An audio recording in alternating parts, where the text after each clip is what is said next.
ओम नमः शिवाय। आप सभी भाई बहनों को मेरा प्रणाम। आदिशक्ति महादेव प्रभु जी आप सभी को सत्य का ज्ञान दें। आज मैं आप सभी को इस वीडियो के माध्यम से बताना चाहती हूँ कि इस धरती पर हिंसा, अत्याचार, भेदभाव, शोषण जैसे अन्य तमाम बुराई को बढ़ाने वाला कौन है, और मैं ये सिद्ध करूँगी। बस वीडियो को अंत तक सुनिएगा, तभी सत्य समझ में आएगा। इस धरती पर सबसे ज़्यादा अपमान और शोषण नारी जाति का हुआ है, और इसके जिम्मेदार और कोई नहीं, सिर्फ और सिर्फ तुलसीदास हैं। इन्हीं के वजह से औरतों का शोषण हुआ है और हो रहा है, पर भविष्य में नहीं होगा, क्योंकि आने वाला युग स्त्री युग कहलाएगा।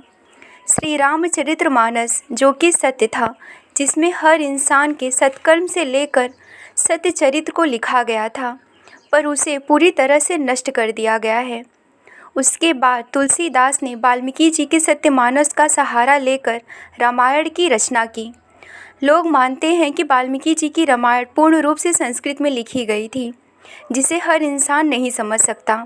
इसीलिए तुलसीदास ने संशोधन करके रामायण की रचना की, ताकि लोग रामायण को समझ सकें। अब मैं आप सभी से वो सत्य बताती हूँ जिसे स्वयं महादेव प्रभु जी ने बताया है। महादेव प्रभु जी ने कहा कि रामायण कभी हुआ ही नहीं था। राम युग में मैं ही श्री राम था, और वो अवतार मेरा हर मनुष्य के लिए एक उदाहरण था कि हर मनुष्य को श्री राम जी जैसा चरित्र धारण करना है, क्योंकि सत्यवेद को आदि युग में ही नष्ट कर दिया गया था। इसीलिए प्रभु जी ने संतुलन बनाए रखने के लिए वो अवतार लिया, ताकि समय से पहले विनाश ना हो। आइए अब जानते हैं कि कैसे तुलसीदास जिम्मेदार हैं हर औरत के शोषण के। सबसे पहले मैं आप सभी से रामायण के कुछ दोहे को साझा करती हूँ। पहला दोहा है, ढोल गंवार शूद्र पशु नारी, ये प्रताड़ना के अधिकारी।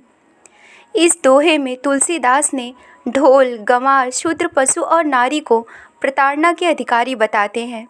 पर सत्य क्या है? महादेव प्रभु जी अपने तन से शक्ति की रचना करते हैं और उन्हें ही अपनी अर्धांग बनाते हैं, क्योंकि प्रकृति के बिना सृष्टि का निर्माण असंभव है और मानव जाति का जनजीवन अपूर्ण है। जिस नारी को प्रभु जी अपने शरीर में धारण करके आदि शक्ति अर्धनारीश्वर बनते हैं, उसी शक्ति के सभी नारी स्वरूप को तुलसीदास प्रताड़ना के अधिकारी बताते हैं। और आज का मूर्ख समाज तुलसीदास की बात को मान रहा है, हर पल नारी जाति का शोषण कर रहा है, शारीरिक रूप से भी और मानसिक रूप से भी। तो आज के समय में हो रहे इस नारी जाति के शोषण के जिम्मेदार कौन हैं? कौन है उनके शोषण के जिम्मेदार? तुलसीदास जी हैं।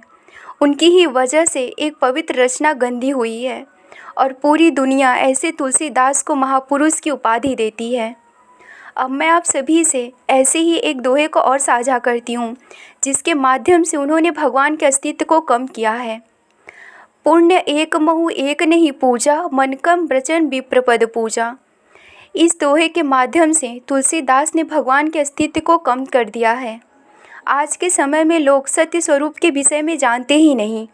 वे तुलसीदास के दोहे के भ्रम में आकर ब्राह्मण को भगवान से भी ऊंचा स्थान देते हैं। आज पूरी दुनिया में लगभग हर इंसान के पास एक एक इंसानी गुरु जरूर होंगे, और हर इंसान उनकी पूजा भी करता है, पर ऐसा कर्म नहीं करना था, क्योंकि महादेव प्रभु जी ही सत्य स्वरूप हैं और वही सद्गुरु भोलेनाथ जी भी हैं। मतलब कि शोषण के साथ साथ उन्होंने हर इंसान को भ्रमित भी किया है।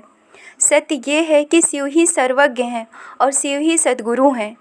हमें किसी भी इंसान की पूजा नहीं करनी है, सिर्फ सत्य स्वरूप की ही आराधना करनी है। और एक बात लगभग मैंने बहुत से लोगों की जुबानी सुनी है कि श्री राम जी ने धोबी के कहने पर माता जानकी को छोड़ दिया। पर आप सभी अपने दिमाग से सोचिए कि जब श्री राम भगवान जी मर्यादा पुरुषोत्तम कहे जाते हैं तो किस लिए? उन्होंने अपने पतिव्रत धर्म का पालन किया है, एक पुरुष की मर्यादा को कभी नहीं लांघा, तो अपनी जानकी को कैसे एक धोबी के कहने पर छोड़ सकते हैं, जबकि वो सत्य और पवित्र थीं। यहाँ तुलसीदास ने एक कहानी के माध्यम से पति और पत्नी के बीच में संदेह का भाव उत्पन्न किया है। आज के वर्तमान के समय में कितने केस ऐसे आते हैं कि पत्नी पर संदेह होने पर पति ने उसे मौत के घाट उतार दिया।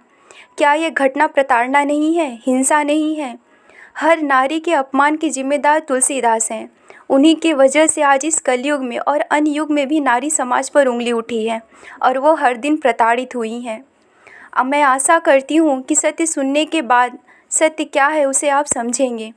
दुनिया क्या कर रही है उससे फ़र्क नहीं पड़ता, पर जिसने वीडियो को सुना है वो सत्य को ज़रूर सुनेंगे और मानेंगे, अपने घर की औरतों का सम्मान करेंगे और उन्हें सत्य प्रेम देंगे, क्योंकि औरत और नारी जाति सत्य प्रेम के और सम्मान की अधिकारी हैं।